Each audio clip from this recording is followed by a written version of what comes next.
You guys have been asking us to check out some B660 ITX boards.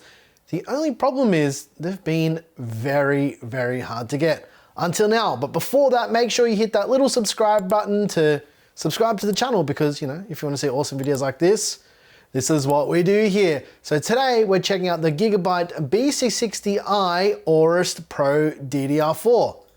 This little guy here. So without further ado, let's take a bit of a closer look at this new board from Gigabyte, but with all of our motherboard content, these videos are not reviews. They're just overviews so we can take a look at what comes in the box and what's physically on the board with these new boards. So let's dive in.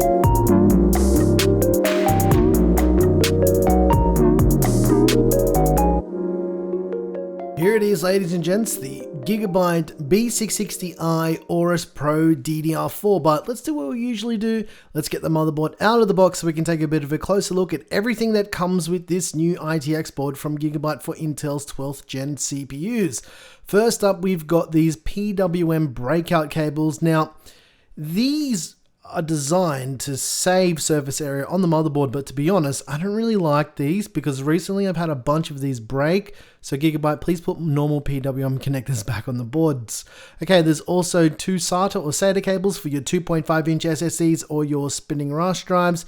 There's also the Wi-Fi antenna for the built-in Wi-Fi 6 and Bluetooth. There's a single M.2 screw for the single M.2 slot that is on this board. There's also a 4-pin 12-volt RGB extension cable. They basically put this in the box because it's hard to get to the RGB header on this board.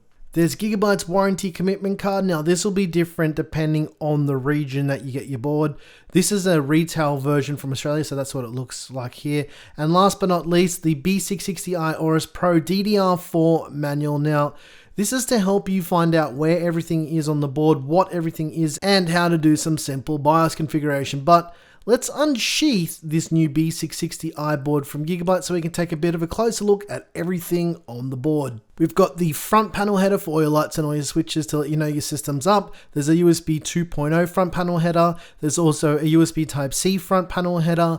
There's a 4-pin 12-volt RGB header. This is not addressable. And in front of that is a USB 3.2 header. There's also 4 SATA or SATA ports for your 2.5-inch SSDs or your spinning rush drives. And lastly, there is a 24-pin power connector to send juice to your brand new board. On the top edge of the board, there are the 2 PWM fan connectors that you need those breakout cables for.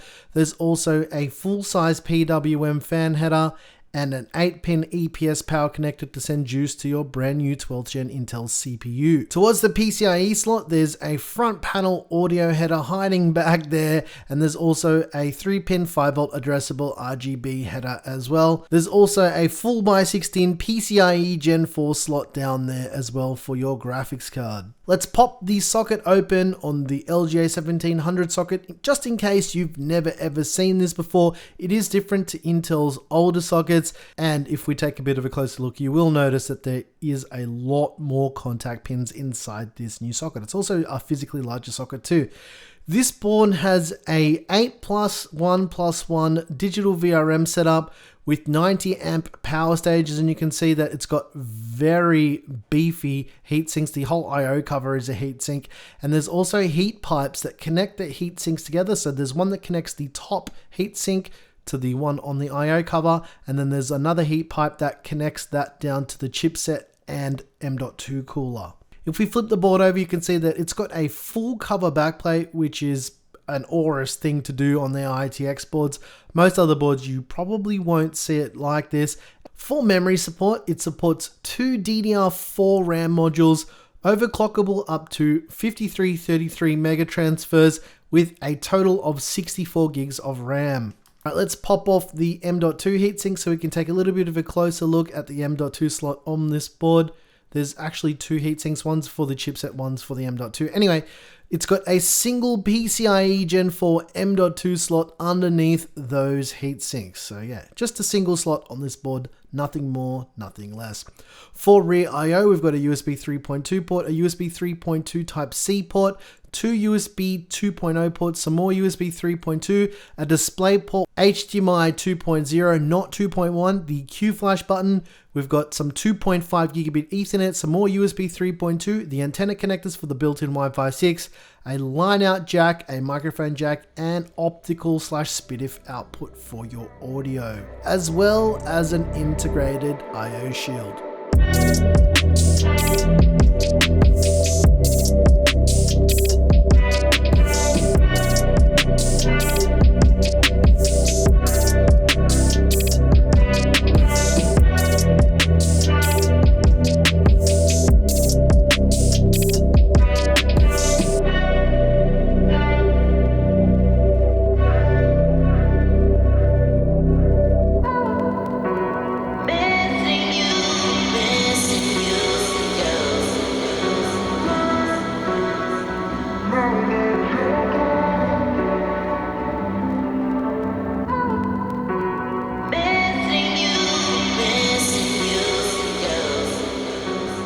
As I mentioned in the intro, ITX boards for B660 have been not only hard for you guys to get, but hard for us to get.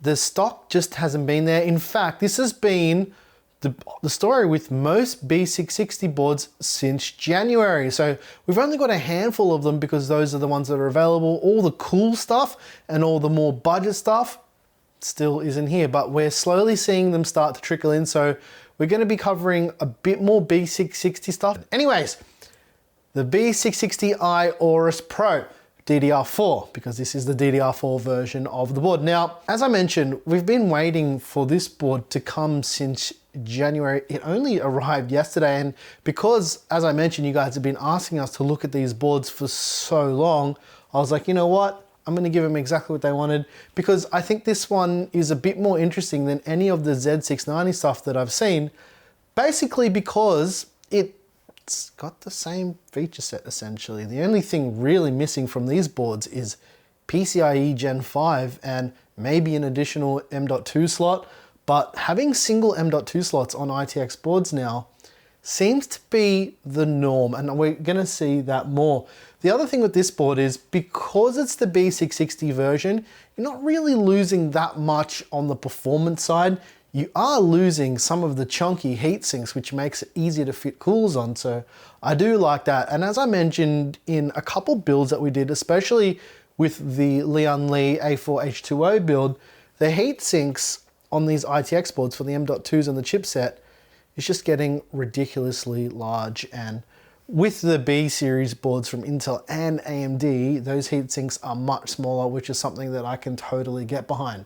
But other than that, I mean, this looks to be a fairly decent B660 board. The only issue I have, again, with all of these new boards is the pricing.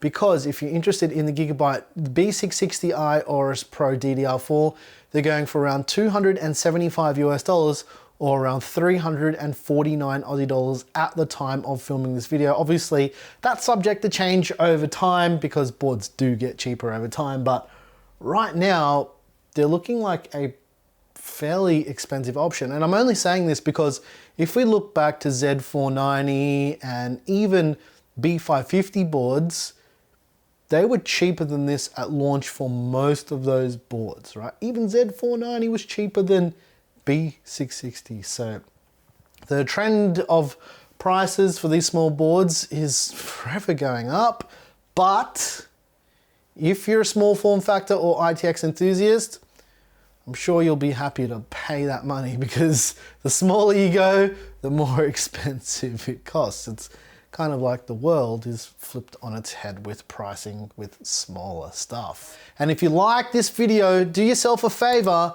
hit the subscribe button, click the notification bell for more videos on the channel. We're going to be shifting gears a little bit with the type of content we're doing here. We want to make it more fun for you guys as well. And if you want to get early access to those videos, this video, and all of our videos, head on over to Floatplane. If you like the music you heard here, I make all the music. It's available by clicking the join button or going to Floatplane or Patreon. We've got lots of different ways to support the channel. I appreciate you guys so very, very much, more than you could possibly ever understand. And I know this is something that YouTubers always say, but without you amazing people out there, we wouldn't be able to call this little hobby that we started out as our job. It's amazing. Thank you guys for everything you do for us, and thanks for watching.